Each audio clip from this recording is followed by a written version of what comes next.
America ने दी PM को तीसरे कार्यकाल के लिए बधाई। Close partnership between the United States and India. There is a great partnership both at the government level, at the people-to-people level, and I fully expect that to continue.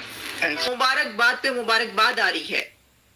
Prime minister Modi के लिए बहुत सारे congratulations के पैगामात आ रहे हैं, start हो गए हैं, मैसेजेस आ रहे हैं। भारतीयों ने, इंडियंस ने इस चीज का सबूत दे दिया कि वो एक मैच्योर डेमोक्रेसी बन गए हैं। ये मुल्क किसी का भी, जो डेमोक्रेसीज होती हैं वो किसी एक बंदे की इजारादारी नहीं होती। तारीफ कर रहे हैं इंडियन इलेक्शंस की, तारीफ कर रहे हैं। न्यूयॉर्क टाइम्स, वॉशिंगटन पोस्ट पागल हो गए, कह रहे इतना बड़ा इलेक्शन कैसे कर लिया यार, how is it possible. Nawaz Sharif साहब कहाँ गुम है, उनका पैगाम क्यों नहीं पहुंचा। हमसाया मुल्क सबसे पहले तो होना चाहिए था कि साथ का मुल्क जो है वो उठ के मुबारकबाद देता।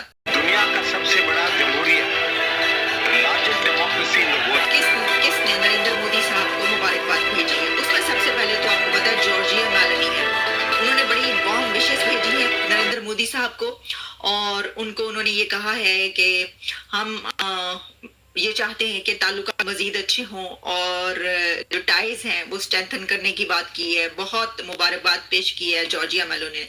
इसी के साथ मुइज़ जो हैं, आपको पता है उनका मामला क्या चलता रहा। मालदीव्स की तरफ से मुबारकबाद आई है मोदी साहब के लिए, और इसी के साथ फिर और कुछ कंट्रीज हैं जैसे कि चाइना की तरफ से मुबारकबाद आई है मोदी साहब को, और इसके अलावा इजराइल की तरफ से मुबारकबाद आई है मोदी साहब के लिए। भूटान के लीडर की तरफ से मुबारकबाद आई है, कॉन्ग्रेचुलेशंस का मैसेज आया है मोदी साहब के लिए। इटली की तरफ से कांग्रेस किया गया है, मुबारकबाद का पैगाम पहुंचा है मोदी साहब को। और इसके अलावा दुनिया भर के यूक्रेन, मॉरिशस, इजराइल, भूटान और चाइना, इन सब की तरफ से पैगामात आ रहे हैं भारत के नए 8 तारीख को बनने वाले वजीर आजम के लिए, जो कि 8 को कहा जा रहा है कि वो वोट टेकिंग सेरेमनी करेंगे। जो पूरी दुनिया के लीडर्स हैं वो मुबारकबादें पेश करें।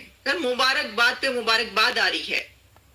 प्राइम मिनिस्टर मोदी के लिए बहुत सारे कॉन्ग्रेचुलेशंस के पैगामात आ रहे हैं, स्टार्ट हो गए हैं मैसेजेस आना। अभी हुकूमत बनने में जाहिर है कि कुछ दिन लगेंगे, लेकिन आपको पता है कि जैसे ये रिजल्ट सामने आया तो जो इस वक्त अक्सरियती पार्टी है, मेजोरिटी, जाहिर है कि उन्हीं को जो है वो पैगामात आ रहे हैं। तो मोदी साहब क्योंकि जीत चुके हैं और उनकी जो दूसरा अलायंस था 35 पार्टीज मिलकर उनके साथ जो फाइट कर रही थी, उनको शिकस्त देके उनकी सीटें ज्यादा हैं और मोदी साहब ही आगे जो है हुकूमत बनाने के लिए तैयार है। इसके ऊपर हम जो इंटरनल पॉलिटिक्स है फिर एक और प्रोग्राम करेंगे, लेकिन अभी मैं आपको बताती हूँ कि वर्ल्ड लीडर्स में